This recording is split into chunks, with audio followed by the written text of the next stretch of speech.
Good afternoon, ladies and gentlemen. I am Dr. J.C. Mohan, and I am a practicing cardiologist from New Delhi, India. We would be talking a little bit about pulmonary hypertension today. Pulmonary hypertension is a common hemodynamic manifestation of a large number of diseases. However, there is a specific term called pulmonary arterial hypertension, which is a term used when there is primarily disease of the pulmonary arterial vasculature without involvement of the left heart or pulmonary veins or lungs.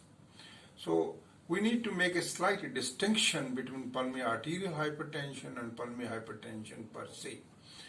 Now, the pulmonary hypertension is a very common disease. In fact, a very common issue when you are evaluating your patients with ischemic heart disease, with rheumatic heart disease, with lung disease, and so on and so forth. It's a pretty common disease, and especially also with systemic diseases, patients who have chronic kidney disease, liver disease, myeloproliferative disorders, anemia, polycythemia, so on and so forth.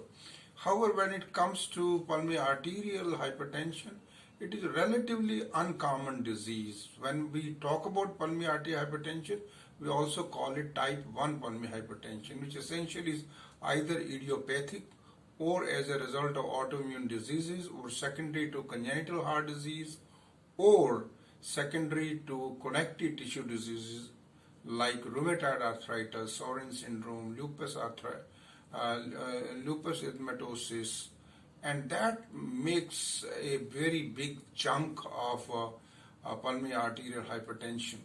The so-called idiopathic or primary pulmonary arterial hypertension is a relatively rare disease, probably occurring in 10 per million population. However, the pulmonary arterial hypertension, which is as a result of connective tissue disease, is fairly common, and so is due to congenital heart disease, because large number of patients with congenital heart disease and left to right shunt do not get operated in early childhood in India and hence go on to develop what we call as Eisenmenger syndrome, which is again a type 1 pulmonary hypertension.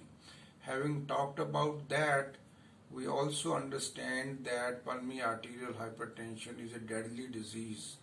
It's a malignant disease. Its prognosis is worse than most of the malignancies. For a long time, we didn't have treatment actually for pulmonary arterial hypertension. We were empirically giving them oxygen, we were giving them nitrates, oral anticoagulants, we were giving calcium channel blockers, and even digitalis for right heart failure. But then good times came and we started with actually phosphodiesterase 5 inhibitors like sildenafil, tadalafil, vardenafil, which were effective in improving the exercise capacity of these individuals and reduce hospitalization to some effect, but not reducing mortality. That was followed by endothelin receptor antagonist, the prototype of which was bosentan, and then of course we have ambrisentan and macitentan. And macitentan has been shown to, and both ambrisentan and macitentan have been shown not only to improve the functional capacity of these people with type 1 pulmonary hypertension, but also reduce the hard endpoints like hospitalization for heart failure, right heart failure, and mortality.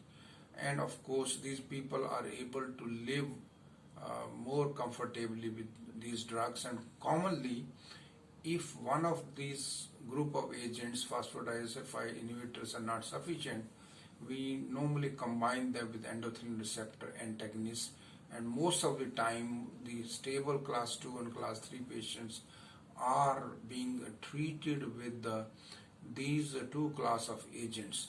There is a new class of agents which are soluble guanylyl cyclase inhibitors, and the drugs are actually riociguat and vericiguat. Riociguat is a powerful drug. It works by increasing the cyclic GMP, which actually is a second order messenger for phosphokinase G, which essentially results in vasodilatation and myocardial relaxation. So riociguat also works through a mechanism which is similar to phosphodiesterase 5 inhibitors. These two drugs shouldn't be combined, but the riociguat can be combined with endothelin receptor antagonists. Again, trials have also shown that riociguat powerfully reduces the primary endpoints of hospitalization for heart failure, hospitalization, as well as cardiovascular mortality. We have fourth class of drugs, the oral prostacyclins, and the prototype of the drug is Lexipag, which is shortly going to be introduced to Indian market. We know that we have used prostacyclins, inhalable as well as intravenous prostacyclins for a long time in class 4 patients of type 1 pulmonary hypertension. But these drugs are expensive. Very few centers have the expertise and the availability. But oral prostacyclin analog, Selexipag, will probably solve this problem to great extent, and that can be combined with either riociguat or macitentan or ambrisentan. And instead of riociguat, if you are using phosphodiesterase 5 inhibitor, there also it can be combined. We have, of course, other interventional options. Many of these options could be creating an atrial septal defect, heart, lung transplantation, and so on and so forth. But those, of course, in a country like ours would be difficult to follow.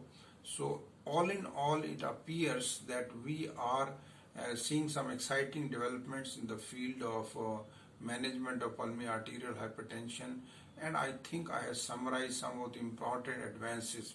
The important thing is that there is a lot of misdiagnosis, and the diagnosis has to be made. All people who complain of dyspnea, where you can't explain dyspnea, I think they should be evaluated for pulmonary arterial hypertension. Similarly, people who have syncope or presyncope or extreme fatigue, these all, and more so in women, and more so people who have some degree of joint pain, they all should be evaluated for presence of type 1 pulmonary hypertension, because now we have, this is eminently treatable disease. Now we have a good number of drugs for this purpose. There is a serious underestimate of the problem. The disease is undiagnosed very late, and of course the treatment needs specialized people, and it's not something which you would see commonly, and hence everybody cannot be starting these drugs, because these patients have to be followed carefully. The monitoring is required, investigation required. The right heart catheterization is not only needed for diagnosis, but also may be needed for seeing the responsiveness of certain drugs like calcium channel blockers, and also for follow-up purposes. So routine right heart catheterization becomes an extremely important thing, and of course the workhorse is echocardiography to see whether somebody has a diagnosis. Somebody you can suspect somebody to have type 1 or type 2 or type 3 pulmonary hypertension based upon echocardiography.